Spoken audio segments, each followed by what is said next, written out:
I think we originally had the idea to have you back on the pod because it was the 3-year anniversary of the Twitter acquisition. So okay. I just wanted to kind of reminisce a little bit. And sure. I remember. Where's that sink?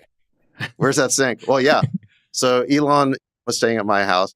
We had talked the week before and he told me the deal was going to close. And so I was like, hey, do you need a place to stay? And he took me up on it. And the day before he went to the Twitter office, there was a request made to my staff. Do you happen to have an extra sink? And they did not, but they were able to. Who has an extra sink, really? But they were able to locate one at a nearby hardware store, and I think they paid extra to get it out of the window or something. Well, I think the store was confused because my security team was asking for any kind of sink, and like normally people wouldn't ask for any kind of sink. You need a sink that fits in your bathroom or connects to a certain kind of plumbing. So they're like trying to ask, he's like, well, what kind of faucets do you want? No, I just wanted a sink. Yeah, they think it's a mental person calling. The store was confused that we just wanted a sink. Yes. And didn't care what the sink connected to. That was a really... They were like almost not letting us buy the sink because they thought maybe we'd buy the wrong sink, you know? It's just rare that somebody wants a sink for sink's sake. For meme purposes. One of my favorite memories was Elon said, hey, swing by, check it out. And I said, okay, I'll come by. And I drive up there and I'm looking where to park the car. And I realize there's just parking spaces around the entire building. And I'm like, okay, this can't be like legal parking, but I park and it's legal parking. Yeah, you're in downtown SF, so you might get your window broken. But... Yeah, I might not be there when I get back. But we get in there and the place is empty. And then it was seriously empty, except for the cafeteria. There was an entire, the Twitter headquarters was 2 buildings. One of the buildings was completely and utterly empty. And the other building had like 5% occupancy. And in the 5% occupancy, we go to the cafeteria, we all go get something to eat. And we realized there's more people working in the cafeteria than at Twitter. There were more people making the food than eating the food. In this giant cafeteria, this giant, really nice cafeteria. This is where we discovered that the actual price of the lunch was $400. Yes. The original price was $20, but it was at 5% occupancy, so it was 20 times higher, and they still kept making the same amount pretty much. So and charging the same amount. So effectively, lunch was $400. That was a great meeting. Yes, and then there was that where we had the initial meetings, sort of trying to figure out what the heck's going on meetings because there's the 2 buildings, 2 Twitter buildings, and the one with literally no one in it. That's where we had the initial meetings, and then we tried drawing on the whiteboard, and the markers had gone dry. So nobody had used the whiteboard markers in like 2 years. So sad. None of the markers worked. So we're like, this is totally bizarre. But it was totally clean because the cleaning crew had come in and done their job and cleaned an already clean place for 2-3 years straight. It was spotless. and I mean, honestly, this is more crazy than any sort of Mike Judge movie or Silicon Valley or anything like that. And then I remember going into the men's bathroom and there's a table with hygiene, menstrual hygiene products. Yeah. Refreshed every week. Tampons, like a fresh box of tampons. And we're like, but there's literally no one in this building.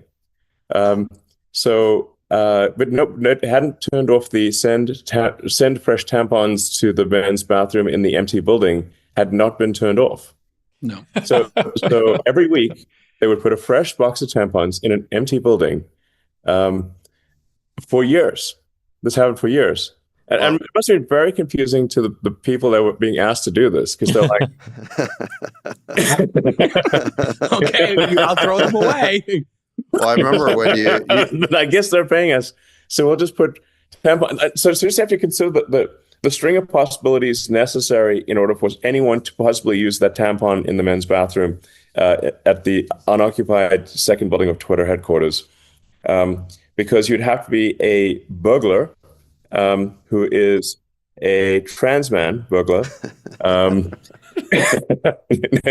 who's unwilling to use the women's bathroom that also has tampons. Statistically improbable. There's no one in the building. So you've broken into the building. And at that moment, you have a period. Yes, and you're on your period.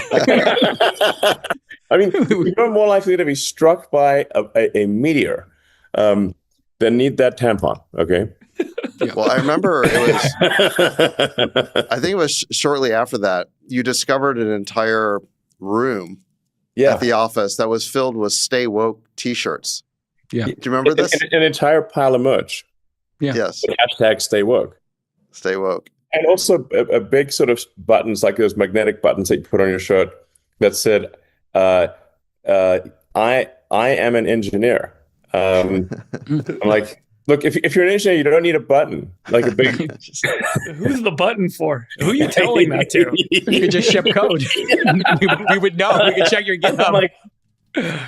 But yeah, there were like scarves, hoodies, all kinds of merch that said hashtag Stay Woke.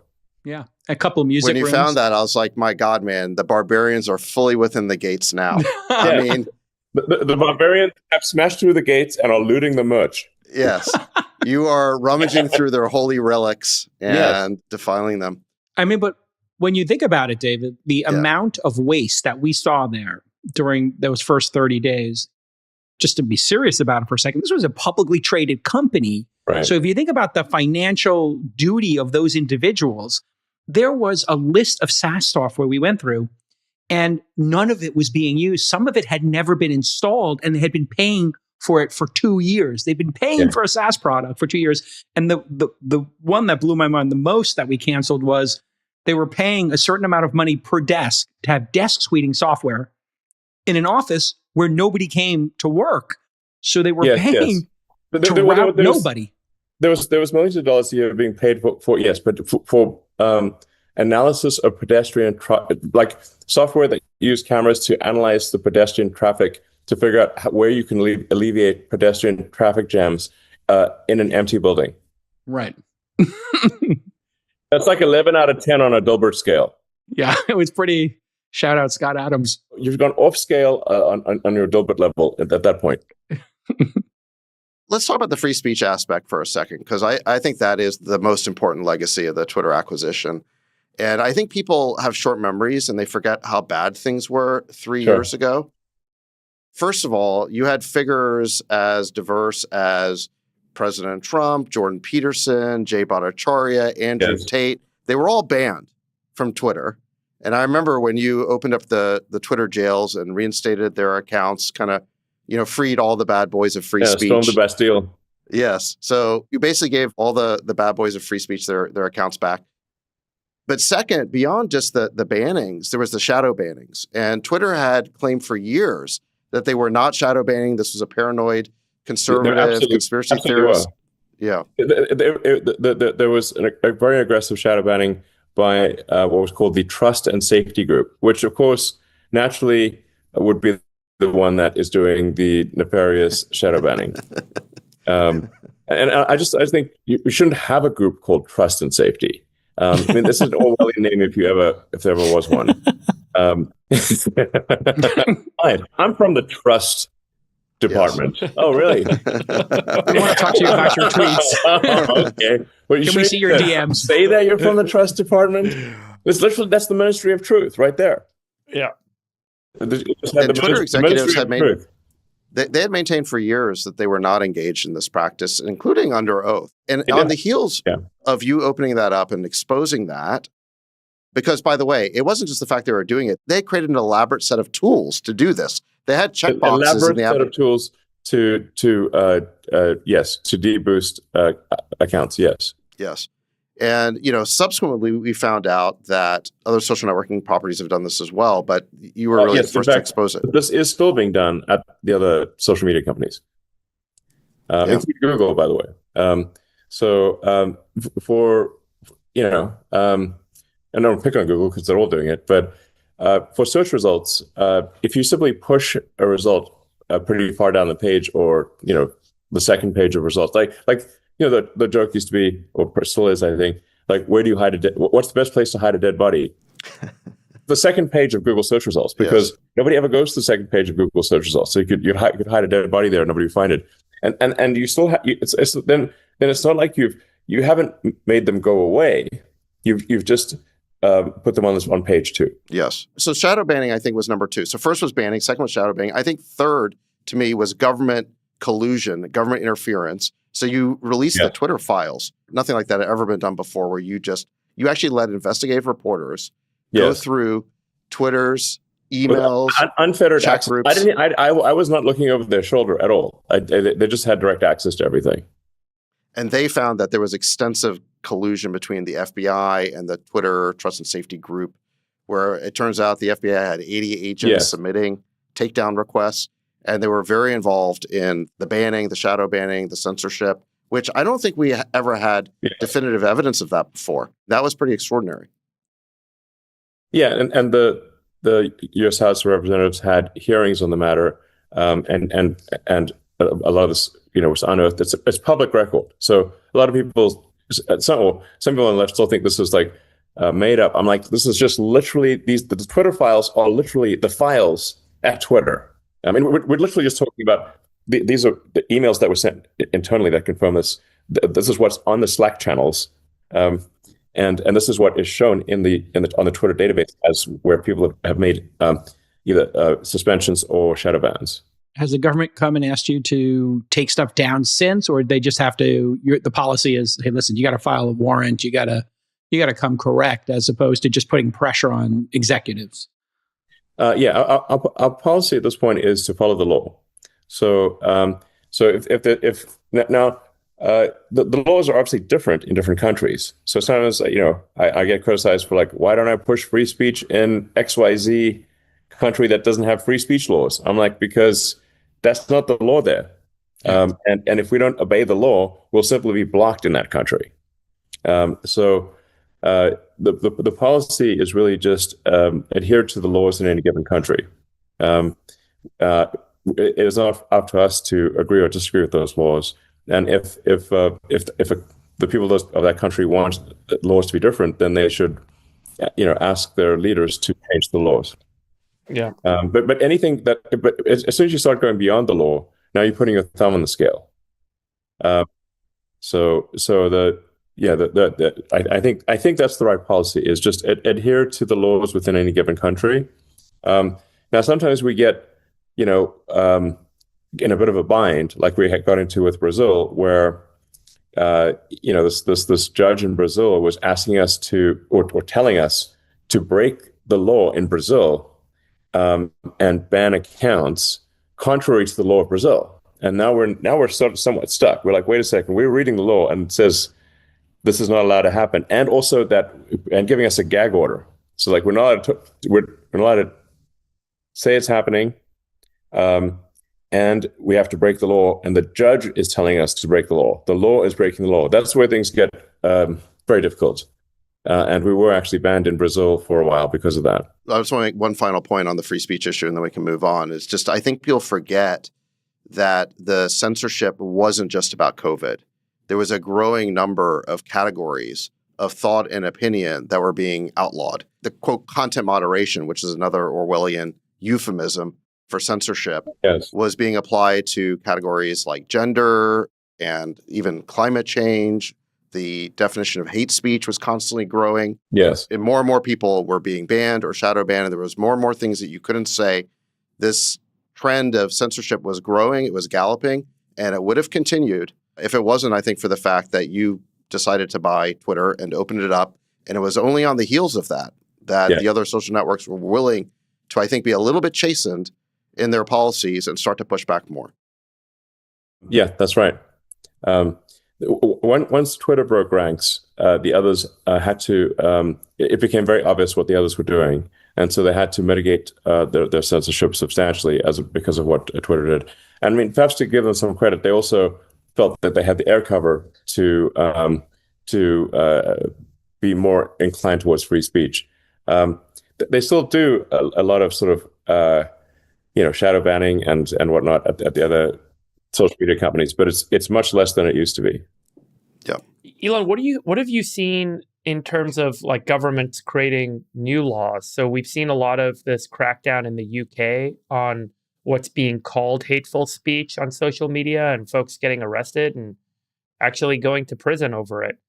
And it seems like when there's more freedom, the side that is threatened by that comes out and creates their own counter, right? There's a reaction to that, and there seems to be reaction. Are you seeing more of these laws around the world in response to your opening up free speech through Twitter and those changes and what they're enabling, that the governments and the parties that control those governments aren't aligned, and they're stepping in and saying, let's create new ways of maintaining our control through law?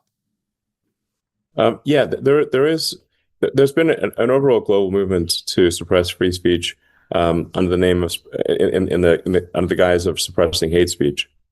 But then it's the problem with that is that your freedom of speech only matters if people are allowed to say things that you don't like, or even things that you hate. Because if you're allowed to suppress speech that you don't like, then you don't have freedom of speech, and it's only a matter of time before things switch around, and then the shoe's on the other foot, and they will suppress you. So suppress not, lest ye be suppressed. But there is a movement, and there was a very strong movement to codify speech suppression into the law throughout the world, and including the Western world. The Europe and Australia. UK and Germany were very aggressive in this regard. Yes, and my understanding is that in the UK, there's something like 2,000 or 3,000 people in prison for social media posts. And in fact, that there's so many people that were in prison for social media posts, and many of these things are like you can't believe that someone would actually be put in prison for this. They have in a lot of cases released people who have committed violent crimes in order to imprison people who have simply made posts on social media, which is deeply wrong. Mm-hmm. And underscores why the founders of this country made the First Amendment. The First Amendment was freedom of speech. Why did they do that? It's because in the places that they came from, there wasn't freedom of speech, and you could be imprisoned or killed for saying things.